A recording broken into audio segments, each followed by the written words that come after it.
Evidence dating back to 8000 BC suggests that people were polishing stone, making pottery, growing crops, and raising animals. I'm sure that none of this surprises you. But what I'm sure you didn't know is that they were also making wine. Certified sommelier Madeleine Pouquet tells us in Wine Folly in 2017 that grape residue found in clay pots suggests that people from the Stone Age in ancient Turkey were actually domesticating grape juice. From this early age of winemaking, we've developed the process a lot. So today I'm going to share with you the modern practice of winemaking in hopes that you fall in love with it just like I did. So all great wine starts in the vineyard. The key is to know when to pick your grapes and how to accurately gauge the sugar content. Unlike what most people think, a large juicy grape is not the target. Flavor and color actually comes from the skin of the grape. Jeff Cox tells us in Mother Earth News of May 2003 that tiny grapes translate into rich color and really pungent flavor concentration. When you notice your grapes are ready for harvest, it's usually around summer or early fall. You must choose between hand picking, which is more expensive but results in a higher quality, or mechanical picking, which is less expensive but usually lower quality. So once you have harvested your grapes, you're ready to crush them.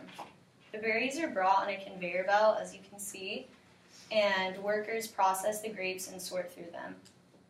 A piece of winemaking machinery known as a destemmer takes the stem off of the grapes and then lightly crushes them into the juice right there. So now that your berries have been processed into a juice, you're ready for a cold soak. And this extracts the color and also the fruit flavor. It's kept cold to prevent the yeast from turning into an alcohol, which is the fermentation process. For this step, timing is really important.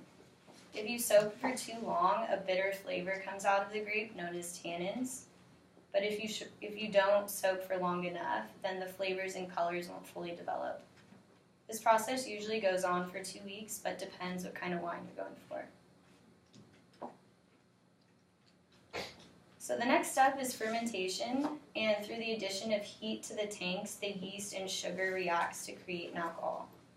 It's really important to minimize the space at the top of the tank because it interacts with the oxygen and create a really sour flavor.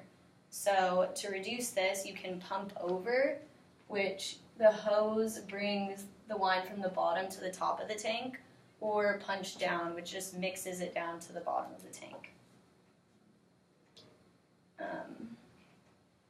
So after about 5 to 7 days, you're ready to age your wine. You can choose either an oak barrel, which will give you a smooth vanilla flavor, or in a steel tank, which will give you a lighter, more zesty flavor to your wine.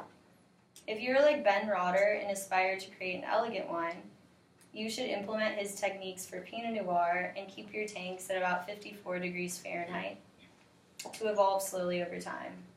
This aging process usually goes on for several months to several years, depending.